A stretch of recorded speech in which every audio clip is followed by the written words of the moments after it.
Saudações a todos os internautas e sejam bem-vindos ao podcast Viola Quebrada. Para essa edição, conversei com o pesquisador, compositor e intérprete Marco Antônio Vilauba, o Paçoca. Ele tem mais de 30 anos de carreira e, como trabalhos notáveis, destaca os álbuns Sonora Garoa e Breve História da Música Caipira. Ouça agora a primeira parte da entrevista, em que Paçoca fala sobre seus primeiros anos como profissional e conta como trocou de gravadora por ela ter tentado mudar seu apelido e seu jeito de cantar. Olá, Paçoca, tudo bem? Oi, Ricardo, tudo bom? Então, Paçoca, para começar, queria saber sobre sua formação musical. Você começou a tocar violão e bateria sozinho, não é? Isso, eu comecei, ganhei meu primeiro violão, tinha uns 11 anos de idade, 12 anos, comecei a tocar, tentei aprender com o professor e tal, mas aí comecei a aprender sozinho. E mais ou menos com uns 14 anos eu comecei a tocar bateria, ganhei a bateria do meu padrasto e também toquei bateria, comecei a montar os primeiros conjuntinhos de baile aqui na minha cidade, em Ribeirão Pires, a tocar, e depois eu parei de tocar bateria, montei outro grupo tocava guitarra, cantava, e aí basicamente comecei a minha carreira como amador, e só depois, mais ou menos, quando eu fui para a faculdade, que eu comecei a estudar um pouco mais de música, na verdade, teoria, leitura, essas coisas, e depois que me profissionalizei, aí eu fui ter alguns cursos um pouco mais específicos, para, de uma certa forma, dominar um pouquinho da linguagem musical, visto que eu estava sendo profissional, e apesar de para compor imediatamente eu não precisaria disso, mas posteriormente eu precisaria ter um conhecimento musical para poder me relacionar com os músicos. Entendi. Seu primeiro CD foi em 77, né, com o grupo Flying Banana. Na verdade, a minha primeira gravação foi feita num programa que tinha na TV Cultura, chamado Calouros Cultura.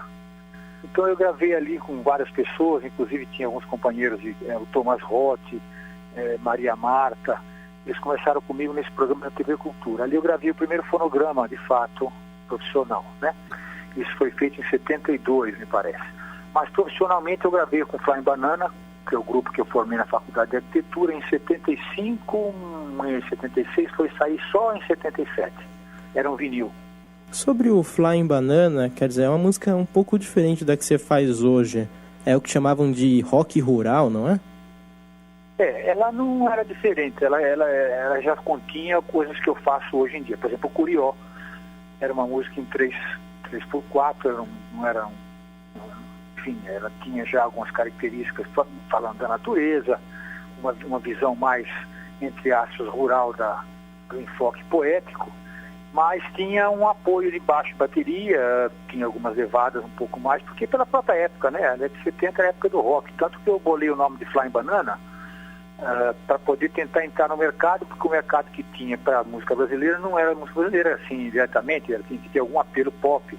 Então eu bolei esse nome Flying Banana, bananas voadoras, porque tem Rolling Stones, né? Se as pedras voam, as bananas rolam, se as pedras rolam, as bananas voam. Então eu fiz o nome do Flying Banana e a gente tinha uma tanto que a gente chegou a abrir show de rock na Portuguesa, no ginásio da Portuguesa, junto com o Som Nosso Cada Dia, com a banda Joelho de Porco, né, os Mutantes, mas era basicamente violão de 12, cavaquinho, enfim, essa era a formação. Então já continha no Flying Banana o tipo de composição que eu vinha fazer para frente. O rock rural foi um rótulo, na verdade, que acharam pra gente na época, que a gente não discordou, porque na verdade tinha uma intenção pop também na proposta, né? E foi daí, mais ou menos, também o seu envolvimento com a música caipira, né? Você começou a se interessar pela própria viola também. Isso quando isso aí que eu falei, essa música caipira é aquele negócio da música circunstancial, quer dizer, o brasileiro, pelo menos a mim que gosta de música, então de manhãzinha ia pra escola, acordava, estava tocando as duplas e tal, de tardezinha, quando voltava da rua jogando bola, estava tocando essas duplas, então essa música eu sempre ouvi na minha infância. Como também sempre ouvi rádio, ouvi Luiz Gonzaga, ouvi Tonico e Tinoco, ouvi Alvarenga Ranchinho, que tocava no rádio, na verdade, nas paradas de sucesso junto com as outras coisas. E profissionalmente, na hora que começamos a montar esse Flying Banana, a gente morava em São José dos Campos, no Vale do Paraíba, não é? E ali eu tive contato também diretamente com a cultura folclórica ali do Vale. E com o transcorrer da minha carreira, eu fui me interessando mais pela viola, comprei uma viola, comecei a tocar, porque a viola é diferente do violão, a origem dela é até anterior ao violão. Comecei a ouvir com mais atenção os violeiros e tal, e de uma forma autodidata comecei a compor na viola e fui definindo meu trabalho em cima desse instrumento, né? Hoje em dia eu considero um violeiro, cantador e compositor. Você meio que tenta uma junção, né, entre a música rural e a música urbana. Isso de uma forma, explicado, a forma natural, porque seria uma certa hipocrisia dizer que eu nasci lá no mato e tal. Eu nasci em Santos, né, quer dizer, estou bem distante do mato. Mas não precisa nascer no mato para tocar viola. Então eu tenho uma formação urbana e a formação de rádio e televisão que eu tenho, contemporânea, então essa coisa você não pode esconder por debaixo do tapete e dizer que o meu ranchinho, a minha rocinha, a minha vaquinha e tal. Eu não tenho essa vivência imediata. Eu gosto dessa poesia, quando canto João Pacífico, por exemplo, que viveu isso, eu como intérprete tento transmitir a ideia desse compositor. Mas particularmente como compositor, eu vou misturando as coisas, né? Um suporte harmônico e melódico às vezes é a viola, ou mais harmônico é a viola, e às vezes a poesia ela está ligada diretamente com o subúrbio, com a cidade, com, enfim, com o movimento da vida moderna, né? E depois do Flying Bananas começou sua carreira solo com o álbum Que Moda. Quando fomos para São Paulo, Flying Banana, que vinha do São José dos Campos, fizemos um programa de televisão. Nesse período conheci o Renato Teixeira, ele conheceu a gente, se aproximou da gente e tal. E eu senti ali uma força, porque ele sentia na gente uma companhia, porque ele também já estava fazendo há um certo tempo em São Paulo, tentando fazer, já gravando discos pela Marco Pereira e tal. Essa fusão, essa leitura, né, da música caipira de uma forma mais contemporânea. E nesse período, depois que acabou o Flying Banana, ele me levou para a RCA Victor para fazer o primeiro disco solo em 79, que foi o Que Moda. Ele produziu, enfim, aí eu comecei a carreira solo, fiquei um bocadinho na gravadora RCA, mas aí depois o pessoal queria me mudar meu nome, me vestir de galã, que eu gravasse versão de música norte-americana. Aí eu falei que não, queria. Aí eu saí. Nesse período eu saí, aí eu fui encontrar o Arlindo Barnabé, Vânia Bastos, o Premitando Breck, o Tamara Assunção, que já estavam em São Paulo, que eles já tinham chegado antes.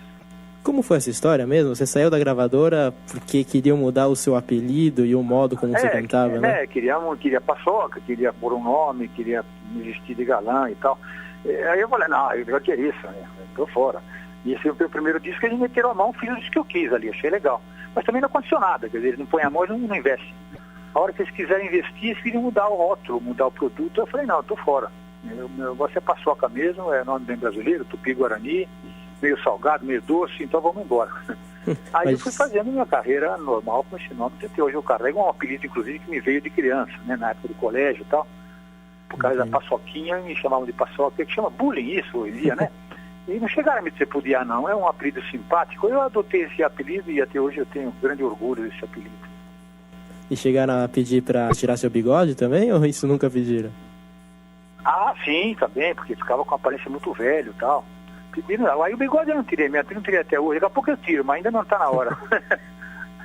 Às vezes pra cantar, o cara, vai atrapalhar pra você cantar o bigode. Você não vai não, Robert. Pentei ele pra cima aqui, a gente canta e vambora.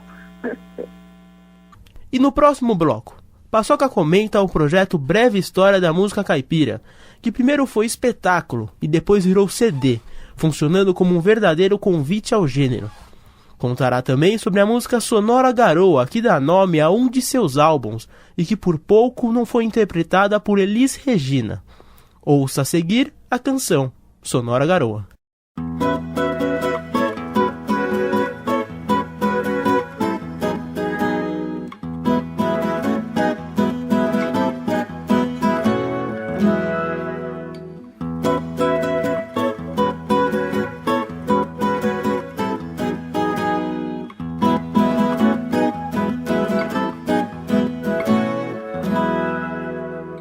Sonoro sereno, serena garoa, pela madrugada não faço nada que me condene.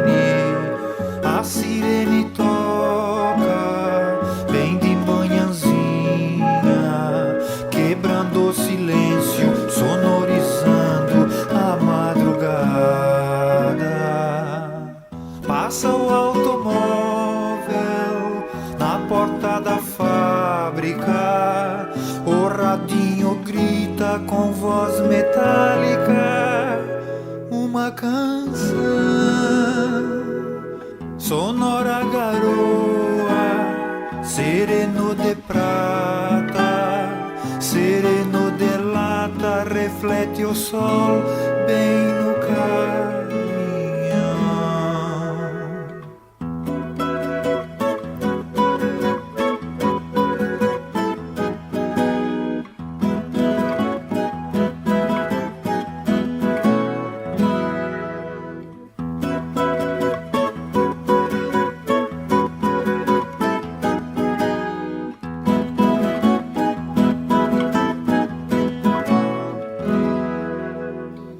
Sonoro sereno, serena garoa, pela madrugada não faço nada que me condene.